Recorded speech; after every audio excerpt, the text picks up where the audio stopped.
दुनिया में 3 श्रेणी के मनुष्य होते हैं।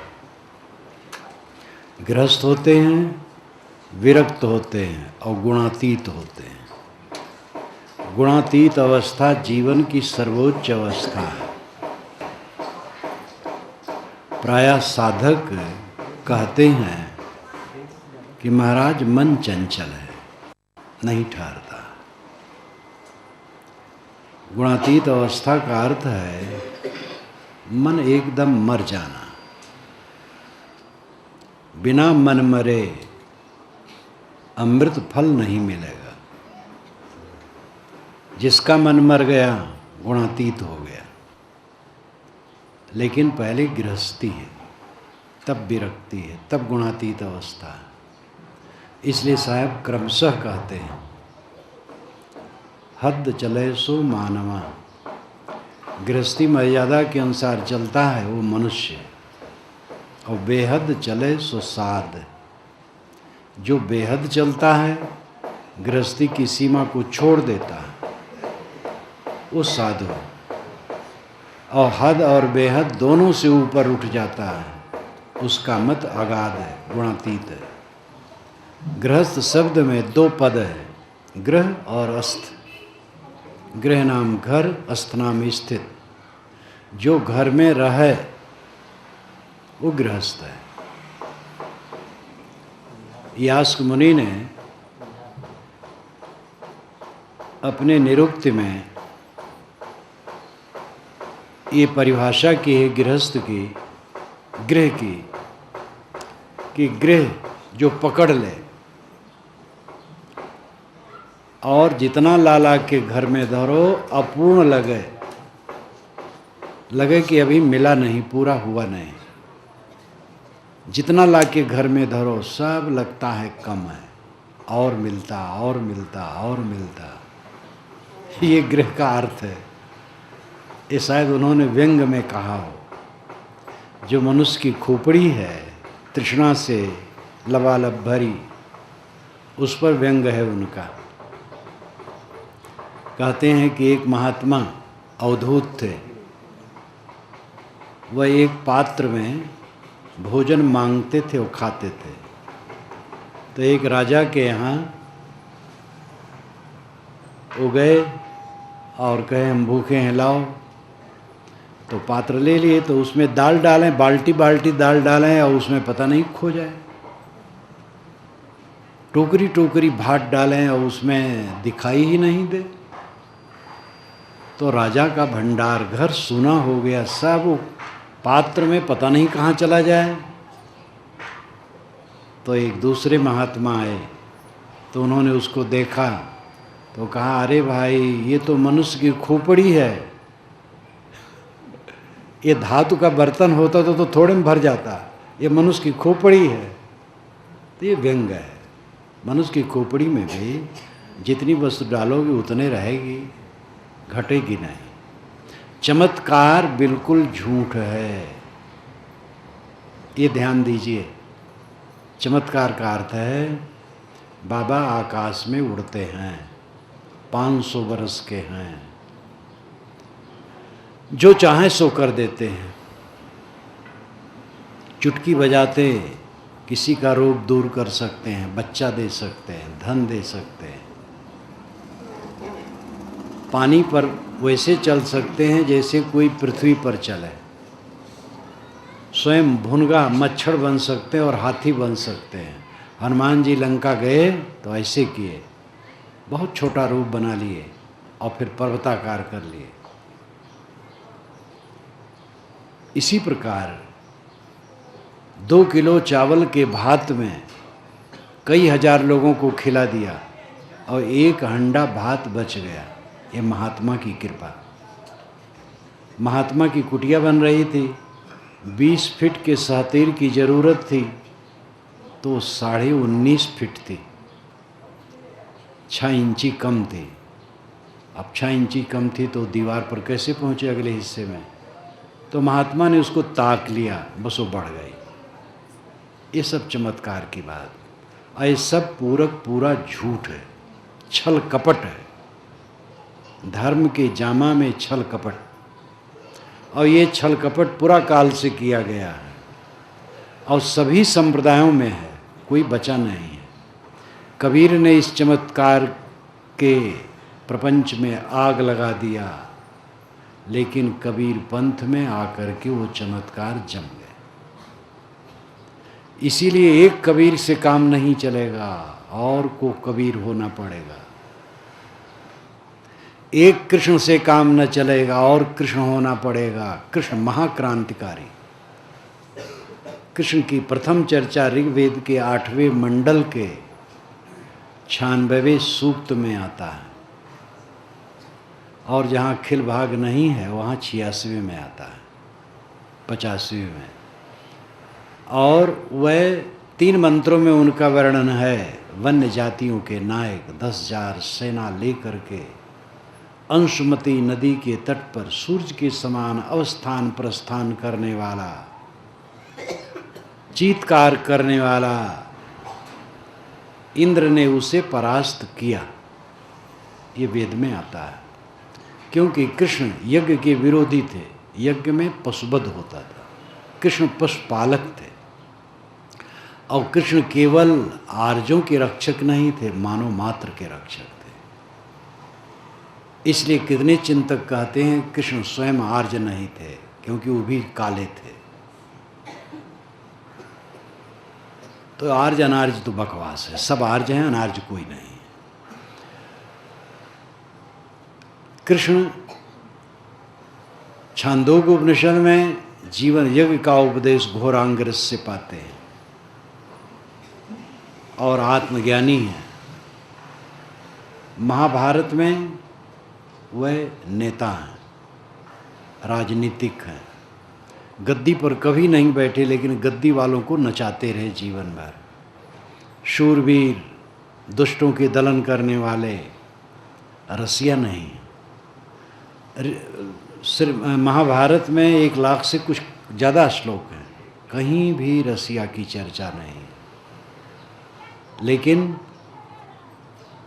आगे चल करके उनको रसिया बनाया गया, और इतना घोर रसिया बना दिया गया कि हद कर डाला गया। गर्ग संहिता में तो कहा गया उनके खरबों स्त्रियां थी। अब आज पूरी दुनिया में 5-6 अरब आदमी होंगे, या 7 अरब हों बस। तो ये चमत्कार की लीला चारों तरफ। कृष्ण जैसा क्रांतिकारी पुरुष के पीछे घोर चमत्कार। श्री राम को शाम को बताया गया राज्य, और सुबह दिया गया वनवास, लेकिन वह किसी पंडित को बुला करके अपना हाथ नहीं दिखाए, जन्म कुंडली नहीं दिखाए, वशिष्ठ से भी नहीं कहे महाराज ये क्या हमारे ऊपर ग्रह टेढ़ा है, थोड़ा कुछ यज्ञ वज्ञ करवा दीजिए, ये ग्रह उतर जाए। मिलने ही नहीं गए वशिष्ठ से, किसी से कुछ नहीं कहे, तुरंत बलकल धारण करके चल दिए। कहीं वह देवी देवता नहीं मनाए ये हमारा कष्ट दूर कर दे, जीवन भर आग से जूझते रहे। ये सब तो इतिहास के बाहर हैं, प्राक इतिहास काल के पुरुष हैं। कबीर तो इतिहास काल के क्या, अभी अभी 600 वर्ष के, और उनकी वाणी कही हुई है। राम ने, कृष्ण ने क्या कहा, ये तो उनका काव्य नहीं है। गीता भी लिखी गई है ईसा के 300-400 वर्ष पहले, और ईसा के 400-500 वर्ष बाद तक उसमें श्लोक बनते रहे। मेरी एक पुस्तक है श्री कृष्ण और गीता, छोटी सी, उसमें आप पढ़ सकते हैं। बौद्धों का जो मत ईसा के 300-400 वर्ष बाद उदय हुए हैं, उन मतों का खंडन वेदांत दर्शन में, ब्रह्मसूत्र में। और उस ब्रह्मसूत्र की चर्चा जो बौद्धों का खंडन है, उसकी यानी उपनिषद की चर्चा, वेदांत की चर्चा, ब्रह्मसूत्र की चर्चा गीता में।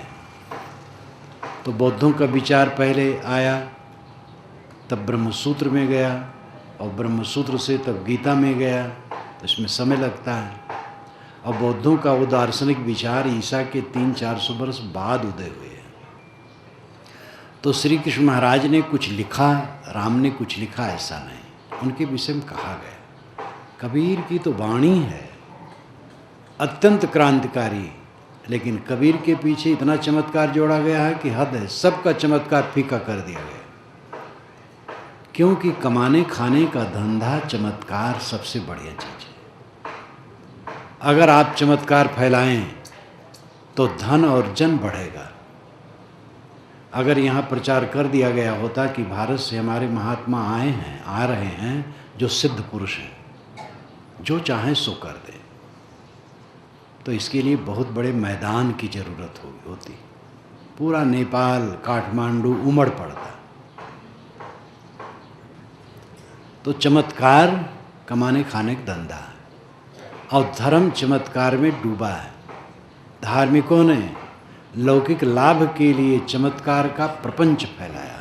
इससे आप सावधान हो। योग दर्शन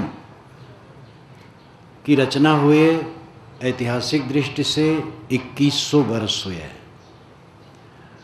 और उस पर भाष्य पहला व्यास का है, वेद व्यास का नहीं। व्यास दूसरे हैं चिंतक, उनका है, और उसके बाद कई भाष्य। मैंने अपने भाष्य में सबकी चर्चा की है, जो मुख्य मुख्य थे। वेद व्यास ने स्वयं चमत्कार की बात ज्यों की त्यों रखी है और जड़ दिया है विभूतिपाद में।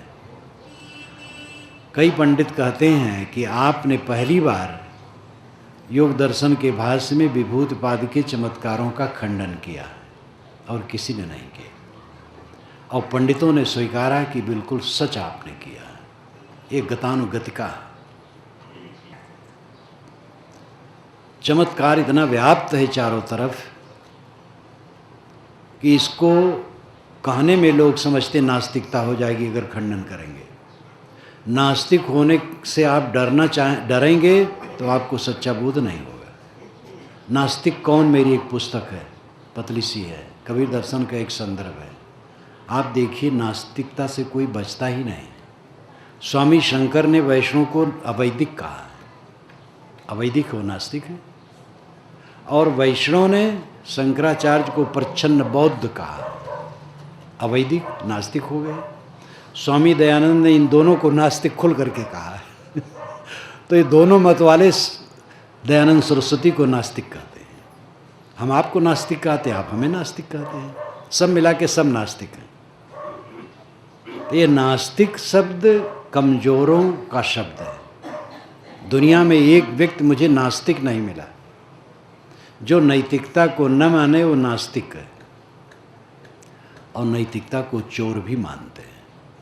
चार चोर जब चोरी का माल बांटते हैं तो कहते भाई ईमानदारी से बांटना, छिपाना नहीं। वहाँ भी नैतिकता का बीज है। लोग कहते मार्क्स नास्तिक है। जो मिट्टी की पिंड में ईश्वर देखता है वो आस्तिक है, जो शून्य में ईश्वर देखता है वो आस्तिक है, और जो मनुष्य में ईश्वर देखता है वो आस्तिक नहीं। मार्क्स मनुष्य में ईश्वर देखते हैं। मनुष्य की सेवा होनी चाहिए, मनुष्य में समानता होनी चाहिए। मार्क्स नास्तिक कैसे है? इसलिए नास्तिक दूसरे को कहने वाले खुद नास्तिक। दुनिया में कोई नास्तिक है ही नहीं। बस हमारा ईश्वर इतना लंबा है, आपका ईश्वर इतना लंबा है, इसी को लेके लड़ाई हो रही है। और आज तक बेचारा ईश्वर किसी को नहीं कह पाया कि तुम लोग द्वंद्व मत करो, मैं ऐसा हूँ। तो अंधविश्वासों से ऊपर उठने की आवश्यकता है। गृह पकड़ ले जो। लोग कहते महाराज क्या करूं, गृहस्थी के जंजाल में फंस गया हो, एक हाथ जोड़ता हूं चार हाथ टूटता है। ये क्यों? वो तृष्णा ये कहलाती है। पक्षी कभी कहते हैं, पक्षी के कुछ नहीं, चारा चुगते हैं, मस्त सो गए, चोरी होने कोई चीज़ें उनके पास नहीं, अब आपसे ज़्यादा प्रसन्न है, सुबह चहचहाने लगते हैं। अब आदमी सुबह उठता तो मालूम होता बीमार है, उदास, खिन्न। तो गृहस्थ जो घर में रहा है, साधु भी घर में रहते हैं, उनके घर का नाम आश्रम है, कुटिया है, मठ है। इसलिए घर में रहे सुगृहस्थ, ये परिभाषा सही नहीं। गृहस्थ वह है जो विवाह करके रहे। विवाह विशिष्टम बहनम, विवाह का अर्थ है विशिष्ट ढंग से निभाना। अकेले आदमी नहीं रह पा रहा, इसलिए विवाह करता है और करना चाहिए। बाइबल में, नई बाइबल में भी है एक पत्र के उत्तर में कि ईश्वर अविवाहित को ज़्यादा पसंद करता है। तुम अविवाहित रह सको तो अच्छा है, ईश्वर की भक्ति करो। अब अगर तुम न रह सको तो विवाह कर लेना अच्छा है। कितना बढ़िया उत्तर है। सब वैसे नहीं रह पाएंगे, सबके इतना विवेक नहीं जग पाएगा, इसलिए विवाह करना उचित है। विवाह से गृहस्थी बनती है। आजकल मर्यादा के विरुद्ध बहुत हो रहा है और समाजशास्त्री उसको श्रेय दे रहे हैं। अमेरिका के समाजशास्त्रियों ने तो यहाँ तक कह डाला है कि विवाह निरर्थक है, विवाह प्रथा बंद होनी चाहिए। लेकिन वो पागल है। वहाँ तो ये तो कानून बन ही गया है कि लड़का लड़का शादी करे, लड़की लड़की। इससे घोर पतन और कुछ हो सकता है? जिस अमेरिका को माना जाता है पूरी दुनिया में सोने की नगरी आजकल, वहाँ इतना घोर पतन है कि लड़का लड़का शादी करता, लड़की लड़की शादी करती है। क्या मतलब होता है? विवाह ठीक है। विवाह के बाद परस्पर में मधुरता की जरूरत है। पति पत्नी अगर मधुरता से बात करते हैं, मधुरता से रहते हैं, तो 3 पीढ़ी का कल्याण होता है। पति पत्नी गृहस्थी के रीढ़ हैं। पति पत्नी आपस में मधुर बर्ताव वाले हैं, एक दूसरे को समर्पित। वैदिक युग में ऐसे था मित्र भाव। बीच में विकार आया तो स्त्री दासी बन गई और पुरुष देवता, पुरुष को समर्पित हो। लेकिन ध्यान देना, पुरुष लोग ये देवियाँ झंडा उठा लेंगी, नहीं चलेगा नहीं चलेगा। आज के युग में अब मित्र हैं, और यही मित्रता वैदिक युग में थी, पीछे बीच में बिगड़ गई। पति पत्नी दोनों मित्र हैं। अगर पति देवता है तो पत्नी देवी है। पति बाहर काम करता है, पत्नी घर में काम करती। घर में कम काम नहीं है। अवध क्षेत्र में कहावत कहते हैं कि अगर पुरुष हल से घर जोते तो घर नहीं बिगड़ता, और नारी सुई से घर जोते तो घर बिगड़ जाएगा। क्योंकि खजांची यही है, भंडारी यही है, प्रबंधक यही है, बच्चों को चलाने वाली यही है। कई स्त्री पुरुष में टकराव होता है। पति पत्नी 2 मिलने आए, संपन्न है, योग्य हैं। पति ने कहा साहब इनको समझा दीजिए, मैं लड़कों को डांटता हूँ और ये लड़कों को श्रेय देती हैं, वह लड़के इन्हीं की तरफ रहते हैं। तो मैंने कहा तुम भी लड़कों को श्रेय दो तो सब एक तरफ हो जाओ। तो उनकी पत्नी हंसने लगी और बेचारे चुप हो गए। माँ का हृदय स्वाभाविक होता है प्यार का। तो प्रायः पुरुष समझता है कि बच्चे पत्नी की तरफ हैं, मैं अकेला हूँ। और पुरुष का अहंकार, वो अपना अहंकार से डांट गांठ ज़्यादा रखता है, माता प्यार देती है। पति पत्नी एक दूसरे को समर्पित हो। पत्नी समर्पित हो केवल ऐसी बात नहीं, मैं तो कहता हूँ गुरु शिष्य एक दूसरे को समर्पित हो। ये कहा जाता शिष्य समर्पित हो, गुरु को और समर्पित होना पड़ता है। शिष्य से त्रुटि हो जाए क्षम्य है, गुरु से त्रुटि हो क्षम्य नहीं। गुरु से आशा की जाती है कि वो पूर्ण हो गए, वही गलती करे तो कैसे बनेगा। विरक्ति मार्ग के जो साधु आते हैं उनकी जिम्मेदारी बहुत ज़्यादा है। भक्त लोग, गृहस्थ लोगों की दीक्षा हो गई, वो अपने घर में हैं, कभी मिल गए। और जो घर छोड़ के आता है, माँ बाप, परिवार, धन दौलत सब छोड़ के आता है केवल गुरु पर, इसलिए गुरु की जिम्मेदारी बहुत ज़्यादा बढ़ जाती है। उसको भी समर्पित होना होगा। एकांगी बात न चलेगी। पति पत्नी दोनों को समर्पित हों। पति के लिए धन पत्नी है और पत्नी के लिए धन पति है। कितनी देवियां पतियों को ऐसे ऐसे कटु वचन कहती हैं कि हमारी सहेलियों को इतने आभूषण मिले, ऐसे कपड़े मिलते हैं, हमारे माँ बाप ने तो हमें हमारा गला काट करके तुम्हारे घर रूपी कुएं में डाल दिया, तुम्हारी कमाई में कुछ आंटता ही नहीं है। ऐसे ऐसे वचन कहती हैं कि पति को बहुत परेशानी होती है। अगर लड़की को जेवर ही को श्रेय देने वाली वो है तो अपने पिता से कह देती कि आभूषण बनवा करके लड़की की शादी आभूषण से कर देता, बस पुरुष की ज़रूरत नहीं थी। अगर किसी पुरुष से शादी हुई तो पुरुष धन है, गहना में क्या धारा है? गहना तो जेलियों का साज है। ये देवियां अभी भी जेल खाने से मुक्त नहीं होना चाहती।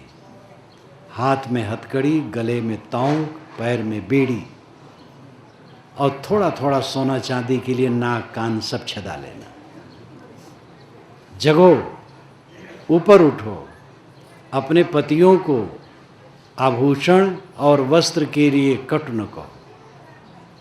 जो है काफ़ी है, वस्त्र है, तन ढकने लिए काफ़ी है, भोजन है, घर है, बस बहुत है। फटा चिटा है, उसी में दोनों प्रेम से रहो। पत्नी के लिए पति धन है और पति के लिए पत्नी धन है। जब एक दूसरे को धन मानेंगे तो धन के लिए वह अन्यथा नहीं कहेंगे। और यही बात सर्वत्र है। पिता के लिए पुत्र धन है, पुत्र के लिए पिता धन है, भाई के लिए भाई धन है। श्री राम ने भरत को धन माना, राज्य को नहीं, और भरत ने श्री राम को धन माना, राज्य को नहीं। तो दोनों के बीच में अयोध्या का राज गेंद हो गया। उन्होंने ठुकरा दिया, उन्होंने ठुकरा दिया। तब भाईचारे की कहानी रामायण बनी। किंतु महाभारत भ्रातघाती युद्ध की कहानी बनी। दोनों राज के लिए कट के मर गए। जोश में लोग अन्यथा करते हैं और पीछे पेट भर पछताते हैं। जोश छोड़ो, होश में आओ। पति पत्नी प्रेम से रहते हैं तो घर में जो बूढ़े हैं उनकी सेवा होती है, और जो बच्चे होते हैं उनको अच्छे संस्कार मिलते हैं। पति पत्नी लड़ाकू हैं तो माँ बाप की सेवा ठीक से नहीं होती, और बच्चों को संस्कार नहीं मिलते। एक घर में मेरा निवास था, 2 बच्चे छोटे छोटे थे, पढ़ रहे थे। पति पत्नी खूब लड़ रहे थे। तो बच्चे जब ऊब गए तो कहे, मम्मी पापा आप लोग हल्ला बहुत करते हैं, हम लोग कैसे पढ़ें? तो मैं अपने आसन पर ही, मुझे हंसी आई कि देखो बच्चों को कहना पड़ता है।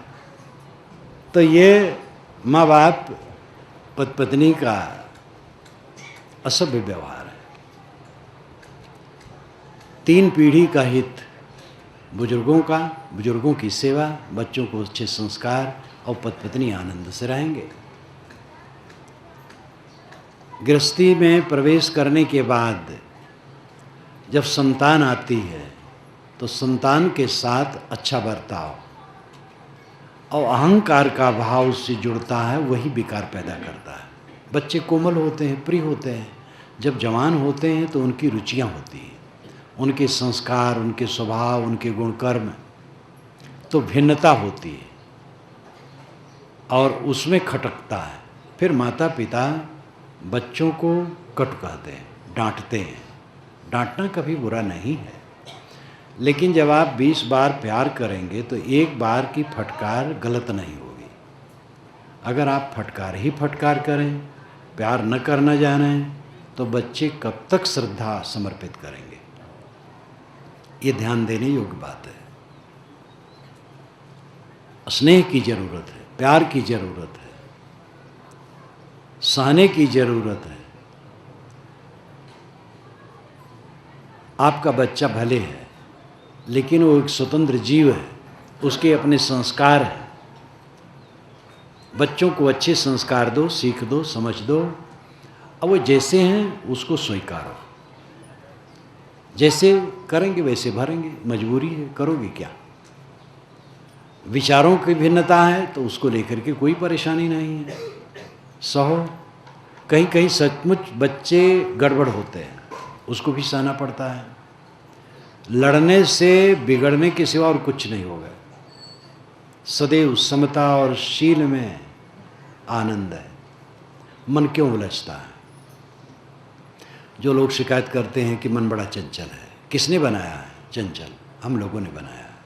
अहंकार, क्रोध, तृष्णा, लोभ, ईर्ष्या, द्वेष, थोड़ी थोड़ी बातों को लेकर के कलह, भोग वासना, हर चीज़ का लोभ लालच, इन सारे विकारी कार्यों के कारण मन में कूड़ा कबाड़ इकट्ठा होता है और ये कूड़ा कबाड़ मन को उद्वेगित करता है और फिर शांति नहीं मिलती। मन को हमने बिगाड़ा है और हम ही को मन को ठीक करना पड़ेगा। इसलिए विचारवान बनो, आहार विहार शुद्ध रखो। अंडा मांस मछली ये मनुष्य के स्वास्थ्य के लिए ठीक नहीं, सभ्यता के लिए भी ठीक नहीं, धर्म की दृष्टि से भी ठीक नहीं। ये उदाहरण देना शास्त्रों में लिखा, पुराणों में लिखा है। पुराणों में लिखा है, लेकिन पुराणों में तो बहुत बात लिखी है। दास प्रथा, आप जानते हैं कि पुराणों में नेपाल में तो अभी बहुत दिन तक रहा, अभी थोड़े दिन से दास प्रथा खत्म हुई है। भारत में बहुत पहले खत्म हुई। पूरी दुनिया में दास प्रथा थी, लेकिन दास प्रथा उचित तो नहीं थी।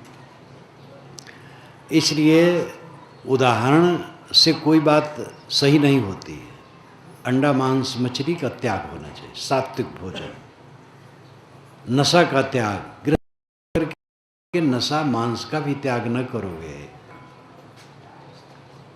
हर गृहस्थ को विवेकवान संतों की संगत करना चाहिए। संत के नाम पर धूर्त हैं, धार्मिक गुरु के नाम पर धूर्त हैं, लेकिन इसीलिए संत और गुरु अपने आप में लांछित नहीं है।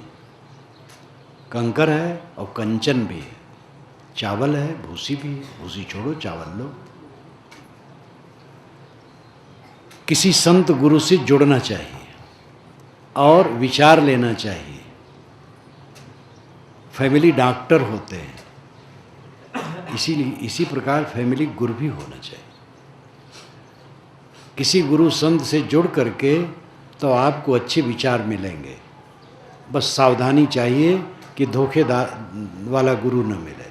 चमत्कारी बाबा जो होते हैं, भगवान के दर्शन कराने वाले जो होते हैं, आनंद फानन में सब रिद्धि सिद्धि देने वाले होते हैं, ये धोखेबाज है। दर्शन जिसके होते वो दृश्य होता है।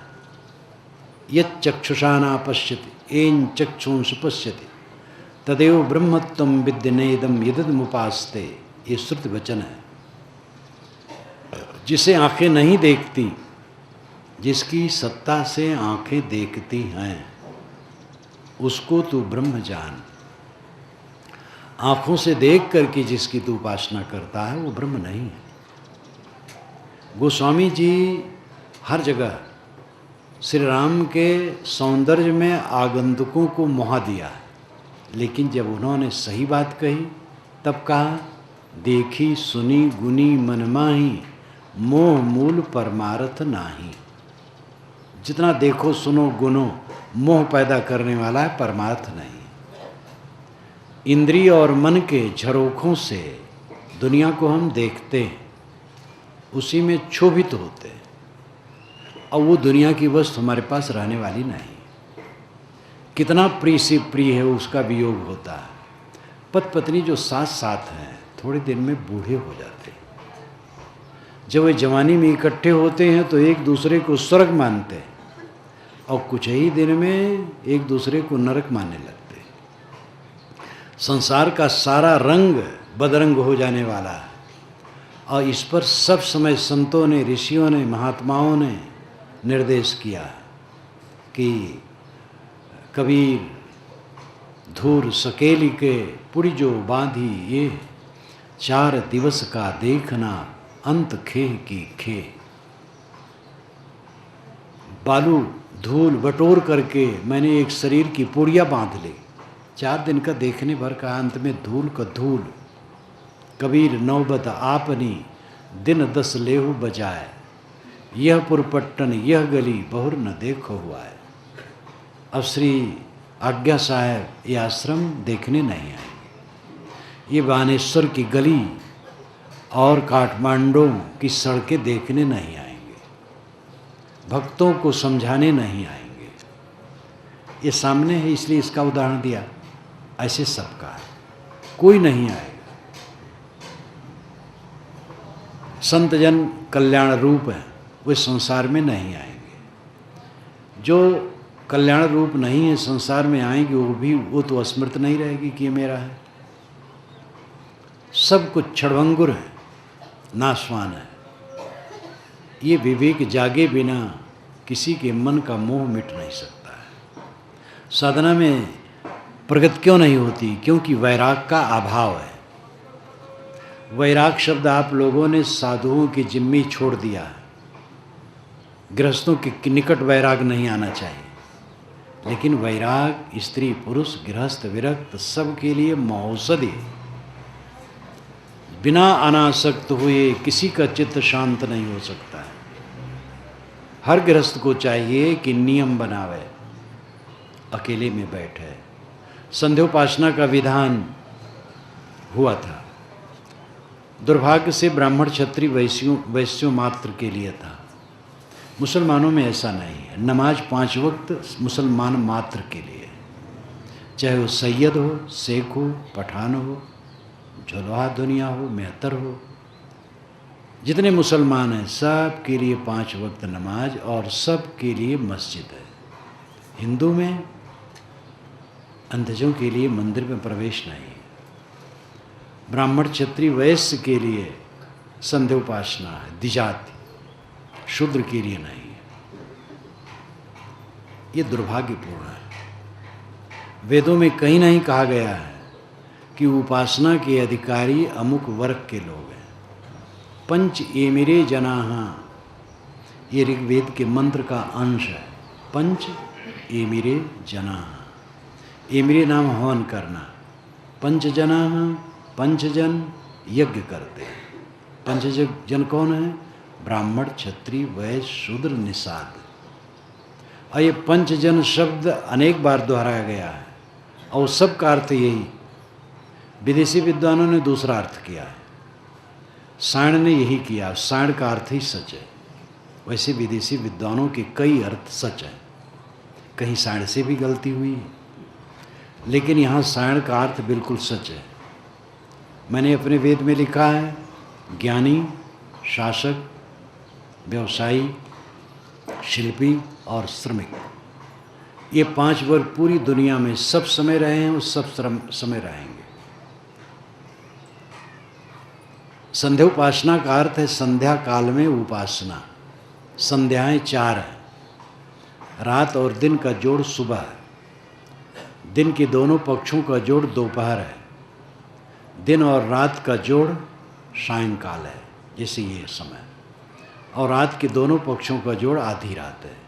आधी रात में लोग सोते हैं, इसलिए आधी रात की संध्या को नहीं रखा गया। सुबह, मध्याह्न और शाम 3 समय रखा गया, लेकिन वो भी किताब में है।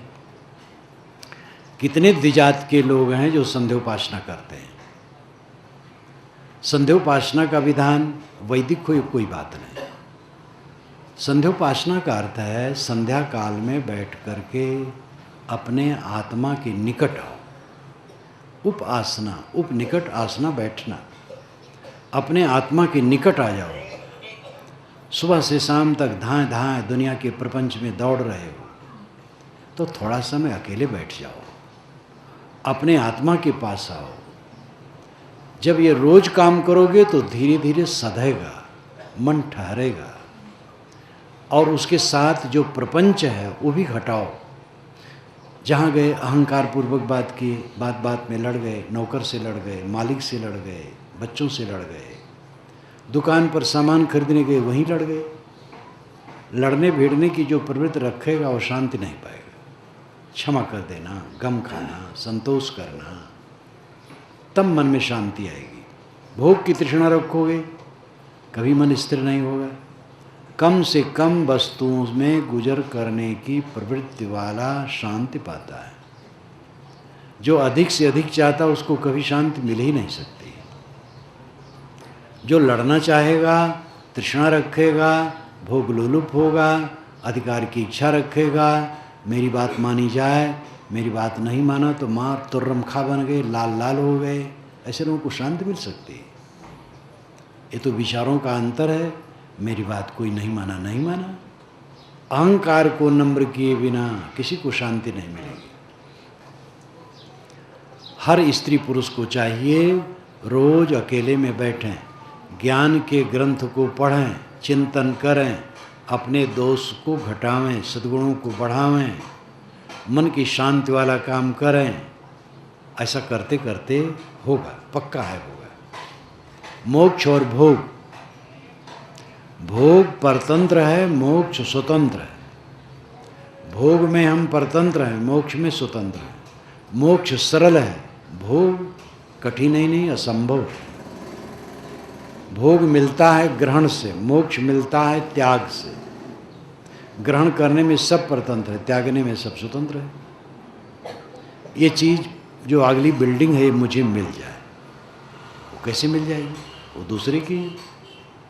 लेकिन वो मुझे देना चाहें, मैं कहूँ मुझे नहीं चाहिए, तो क्या कठिनता है? छोड़ने में हम सरल हैं, पकड़ने में कठिनता है। जवानी जिनकी चली गई कहाँ से आएगी? जवानी बुढ़ापा सब बराबर है आत्मज्ञानी के लिए, कोई इच्छा ही नहीं है। त्याग से ही मोक्ष होता है, और त्याग में सब स्वतंत्र है।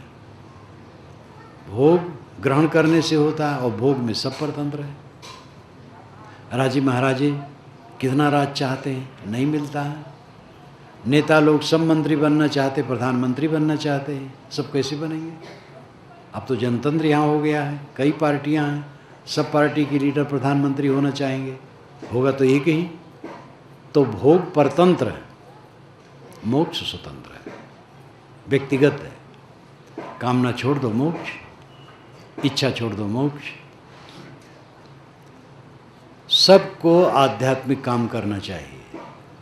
और कितने साधु हैं जो इसी के लिए कमर कसे हैं। ऐसे भी साधु हैं जो ध्यान चिंतन मनन नहीं करते, ये उनका दुर्भाग्य अपना बनाया है। और गृहस्थों में तो और असावधानी है। संत आए, आप लोग इकट्ठा हो रहे हैं, ये धन्यवाद है, आपकी श्रद्धा की प्रशंसा। किंतु इससे प्रेरणा लेकर के आप स्वयं तत्पर हो। जो आपका हृदय घर है उसको ठीक करने से आपका मंगल होगा। और सबका हृदय घर अलग अलग है, अपने अपने हृदय घर की व्यवस्था करो।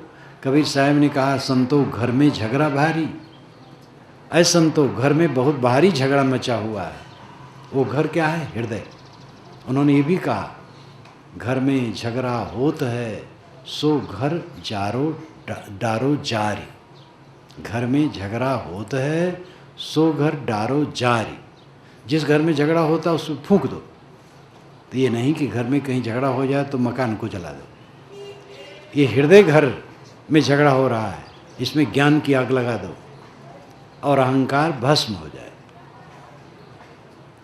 तो सुबह शाम अकेले में बैठो, अपने गुण दोषों पर विचारो, दोषों को घटाओ, अहंकार को झुकाओ, विनम्र बनो। पति पत्नी में टकराव अहंकार कारण है, गुरु शिष्य में टकराव भी अहंकार कारण है, भाई भाई में टकराव, गुरु भाई में टकराव अहंकार कारण है। कहीं भी अहंकार आता है टकराव होता है। एक दो व्यक्ति के अहंकार के परिणाम में विश्व युद्ध हुआ है। नागासाकी और हिरोशिमा पर जो बम गिरे जापान के, वो एक दो व्यक्तियों की मनोमालिन्यता का परिणाम था। वो बचा सकते थे, बहानेबाजी बहुत किए कि इस कारण से गिराया, इस कारण से गिराया। और जापान में जो जरूर क्षति हुई, लेकिन जापान इतना विकसित हुआ कि अमेरिका को झुकना पड़ा उसके सामने। जापान के सामान अमेरिका में पटे तो अहंकार को झुकाए बिना कभी कल्याण नहीं हो सकता है। एक दो संतान होने के बाद संयमी बनो। मैं तो कहा था पिछले दिनों में, संतान जिसके न हो वो दुखी न हो। वह समझ लें कि प्रकृति ने आधी झंझट काट दी है और वे साधना में लगे। जिनके बाल बच्चे उनको निभाना, वो कहाँ जाएंगे, निभाएंगे। जिनके बाल बच्चे नहीं हैं उनका रास्ता हल्का है और वे अपने तन मन वचन धन को सन्मार्ग में वे करें, साधना में लगावें, शांति लें। इसके लिए देवी देवखुरी न भटकें। बच्चा के लिए बाबा के पास तमाम बाबा और बच्चा देने वाले बैठे हैं, मालूम होता झोली में वो बच्चे रखे हैं। ये सब भ्रांति। जीवन में एक होता है धन कमाने का समय, उसके पश्चात फिर साधना में लगना चाहिए। सेवा मुक्ति सरकार दे देती है 60 वर्ष की उम्र में, लेकिन अनेक गृहस्थ 90 वर्ष के हो जाए तो भी सेवा मुक्ति नहीं लेना चाहते। हर गृहस्थ को चाहिए, अगर बाल बच्चे हैं तो उनको जिम्मेदारी दे दो और अपना हल्का फुल्का बनो। वानप्रस्थी का विधान पूर्वजों ने क्यों किया था? 50 वर्ष के हो जाओ, वानप्रस्थी हो जाओ। बच्चों को केवल निर्देश कर दो, अपना साधना में लग जाओ। अब तुम भी वहीं बैठे हो और बच्चों को परेशान करते तो आपस में लड़ाई होगी ही। हट जाओ थोड़ा। पहले जंगल बहुत था, जंगल में वो रहने लगते थे झोपड़ी डाल करके, वानप्रस्थी। अब उतना जंगल नहीं है, लेकिन तो भी घर ही में एक तरफ एक कमरे में रहो, साधन भजन करो और उचित निर्देश बच्चों को कभी कर दो, बहुत छेड़खानी न करो और हानि लाभ उनकी जिम्मे छोड़ दो। अपने को हल्का फुल्का बनाओ। लेकिन मलकई की कामना ऐसी होती है, चाबी बांधे घूमने में बड़ी गर्माहट आती है। एक घर में जब पहुंचा, कार्यक्रम था मेरा, तो बुढ़िया 75 वर्ष की थी, उसने बंदगी की, धनी थी। तो मैंने कहा, माता जी आनंद से रहती हो ना, नींद आती है ठीक से? कि साहब नींद ठीक से नहीं आती। तो मैंने कहा चाबी तुम ही रखती हो? तो हंसने लगी। तो कमर में बांधे थी झप्पा दिखाई। मैंने कहा तुम क्यों रखती हो? कि मेरे पति जो हैं बड़े भोले भाले हैं और 3 बच्चे हैं बड़े तेज हैं, और अगर मैं उनको दे दूं तो एक ही खा जाएगा, और व्यापार चलता है, खेती होती है, धन माल की कमी नहीं महाराज, लेकिन बच्चे सब तीनों बड़े तेज हैं। तो मैंने कहा तुम कब तक ये चाबी बांधे रहोगी? कितनी उम्र है? कि 75। हम के कब तक बांधोगी? तो हंसने लगी। मैंने कहा 3 बच्चे हैं, एक अपना, 4 हिस्सा कर लो तो कम से कम नींद बढ़ जाएगी तुम्हारी। और पूरी चाबी रखोगी तो तुम्हारी नींद नहीं आएगी। तो आदमी में जो मलकियत की भावना है, चौधराना गांठने की, ये तृष्णा शांत हुए बिना कोई शांति नहीं पा सकता। कितने महंत लोग हैं, गुरु लोग हैं, महंती नहीं छोड़ना चाहते हैं, चाहे हिल डुल न पावें लेकिन महंती नहीं छोड़ना चाहते। तो ये जो अधिकार की लालसा है, शांति नहीं लेने देगी। अधिकार की लालसा से ऊपर उठो, साधना भजन में लगो। गृहस्थी धर्म में अगर कोई ठीक से चले तो विरक्ति का नंबर आ सकता है। कई गृहस्थ पूछते महाराज घर छोड़ने से कल्याण होगा कि घर में हो जाएगा? मैं कहता हूँ भैया, ना घर में कल्याण होगा ना घर छोड़ने से कल्याण होगा। मोह छोड़ने से कल्याण होगा। घर छोड़ दो, मठ बना लो, मठ में मोह कर लो, वहीं कल्याण नहीं होगा। बाल बच्चे छोड़ दो, चेला बनाओ, चेलम मोह कर लो, वहीं कल्याण नहीं होगा। कुछ न बनाओ, अपने अहंकार ममकार में मोह रहेगा, उससे कल्याण नहीं होगा।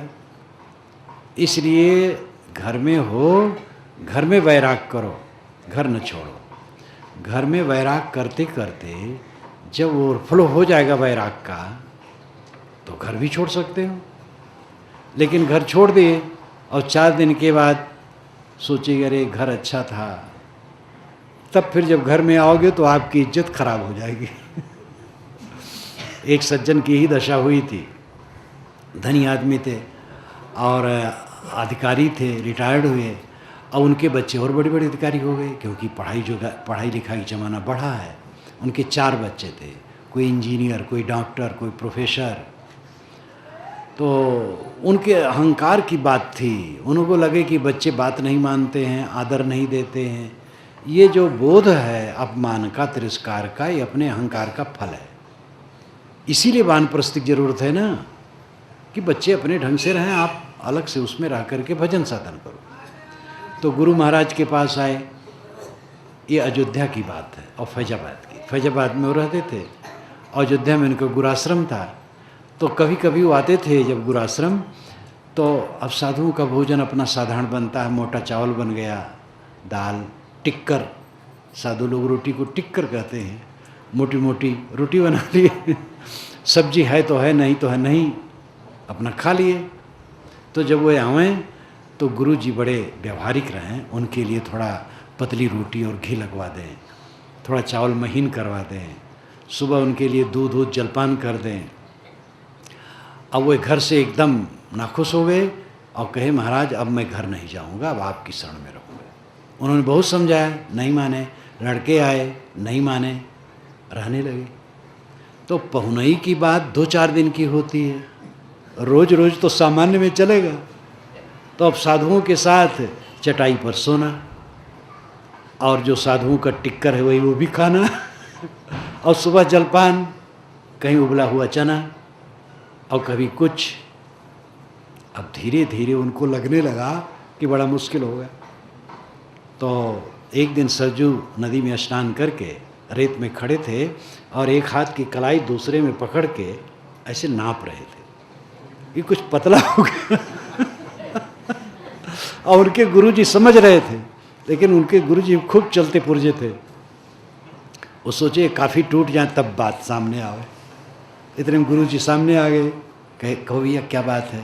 तो शर्मा गए, कहे दुबले हो गए, कहे महाराज क्या करूं, अब समझ में नहीं आता है, आश्रम में मैं रह नहीं पाऊंगा। तो मैंने कहा, तो उन्होंने कहा ठीक है मैं प्रबंध करूंगा। गुरुजी उनको समझा दिए। आश्रम में गए, बीमार पड़ गए, जोर से बीमार पड़ गए, क्योंकि समझा दिए थे गुरुजी, बोली बंद। गुरुजी ने फ़ोन किया घर, लड़के आ गए गाड़ी लेकर के कि देखो तुम्हारे पिता बहुत बीमार हो गए हैं, इनको संभालो। तो देखें तो बोले नहीं, हाथ पैर डोले नहीं, क्योंकि वैसी बीमारी हो तो बोल भी दें, बनी बनाई बीमारी में और सावधानी बरते तो गुरु ने कहा अब देखो देर करने की ज़रूरत नहीं, गाड़ी में ला दे। ले गए और अपने घर में ले गए। लड़का ही एक डॉक्टर था और डॉक्टर आ गए, जांच करने लगे, कुछ पता नहीं चलता था। डॉक्टर कुछ दवाई देते हैं, कुछ दवाई दिए, तब वह थोड़ा होश में आए। तो कहे मैं कहाँ हूँ? तो गुरुजी ने कहा तुम अपने घर में हो। तो रोने लगे, महाराज मैं घर में नहीं रहूँगा, आश्रम में मर जाऊँगा वहीं ठीक है, यहाँ कौन ले आया? बड़े ज़ोर से रोए। गुरु ने कहा देखो मुझे गुरु मानते हो तो मेरी आज्ञा मानना पड़ेगा, ये बच्चों का अपमान हो रहा है, तुम्हें घर में रहना है। कहे महाराज अब क्या कहूँ, जब आप ही त्याग रहे हैं तो मैं क्या करूँ तो अब गुरु इतने सावधान थे भाई, व्यवहारिक थे, अब ऐसा कहे उनकी इज्जत भी रही, वो घर में रहने लगे। लेकिन अगर आप लोगों में से मेरे पास कोई आओ तो ऐसा मैं नहीं कर पाऊँगा मैं तो आपके घर फ़ोन कर दूंगा कि आपके पिताजी घबरा रहे हैं, इनको ले जाओ इसलिए कोई मेरे पास इस तरह से ना आना। तो घर में हुआ खटपट, चल बाबा के मठ पर, और मठ पर बताया काम तो बंदे रमता रहा, इससे काम नहीं बनेगा। गृहस्थी में रहो, जहाँ जो है वहीं रहें। वैराग के लिए पूछना नहीं पड़ेगा। एक युवक आया, ला करके आया था, 28 वर्ष की उम्र थी और कई महीनों रहा। मैंने कहा बेटा तुम घर चले जाओ, 30-35 वर्ष की बात है। वो नहीं जाना चाहता था, मेरा पैर पकड़ करके रो डाला, मैंने कहा तुम्हारे में वैराग नहीं है, तुम घर चले जाओ, नहीं तो एक दिन अपने आप जाओगे। तो गया तो एक बार पत्र लिखा कि साहब मुझे जब पूरा वैराग्य हो जाएगा तो आप मुझे बुला लीजिएगा। तो मैंने उसको उत्तर लिखा और उत्तर में लिखा कि एक महिला गर्भवती थी, तो एक दिन भोजन करने के बाद उसने अन्य स्त्रियों से कहा कि लगता है आज मुझे बच्चा पैदा हो जाएगा, तो जरा घर वाली दूसरी देवियां ध्यान रखें, जब मुझे बच्चा पैदा होना हो तो मुझे जगा देंगी। तो सब स्त्रियां हंसने लगी, अरे बेहूदी तू ही सबको जगाएगी। तो मैंने उसको लिखा कि भैया जब तुम्हें वैराग लगेगा तो तुम स्वयं भाग के आओगे, मुझे बुलाना नहीं पड़ेगा। लेकिन अब वो 20 वर्ष से ज़्यादा हो गया, मिलता ही नहीं। तो ऐसा वैराग काम नहीं करता है, जो जहाँ है वहीं वैराग करे। वैराग का मतलब है विराग, मोह न करना, अनासक्त रहना। अनासक्त रह करके काम करो, अपनी कमाई में कुछ पर सेवा करते रहो और दुखी दीन की सहायता करते रहो। घर में बड़ा खटपट है, प्रपंच है, कुछ सन्मार्ग में व्यय करने से चित्त की शुद्धि होती है। साधु का कर्तव्य है उस सद्ज्ञान का दान करें, गृहस्थ का कर्तव्य है जो उनके पास है उससे सेवा करें, और करते ही जो समझदार हैं। ये सब गृहस्थी के अंग हैं। गृहस्थी के अंग बहुत हैं। गृहस्थी आश्रम सबसे अधिक व्यापक है। इसी से इंजीनियर, डॉक्टर, नेता, प्रोफेसर, विद्वान, संत, सूरवीर सभी निकलते हैं। गृहस्थी का सुधार हो जाए तो सबका सुधार हो जाए। इसीलिए साहब ने कहा है पहले जन्म पूत का भयो बाप जन्मिया पाछे। पहले पुत्र जन्मा तब बाप जन्मा। किसी को पुत्र जन्मता है तो उसको बाप कहा जाता है, वो पुत्र बाप कहता है।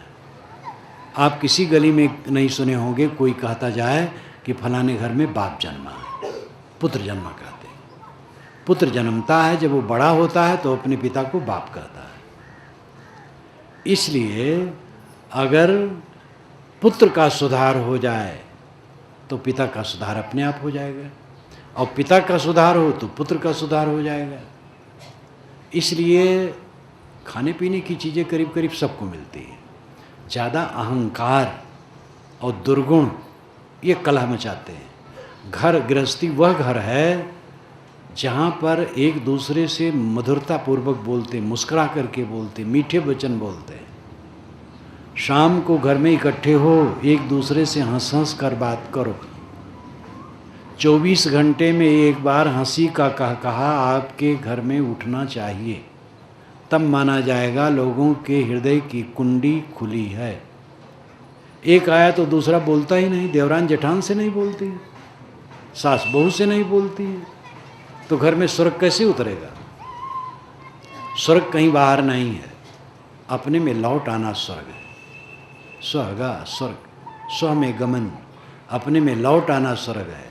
वैकुंठ विकुंठ, कुंठा रहित हो जाना, गांठ रहित हो जाना वैकुंठ है। वैकुंठ कहीं बाहर नहीं है। तो गृहस्थी स्वर्ग तब बनेगी जब प्रेम की गंगा बहे। हद चले सो मानवा। गृहस्थी मार्ग में जो चले ठीक से वो मनुष्य है। अब मैं इतना ही कहूँगा, समय पूरा हो गया है, शेष फिर।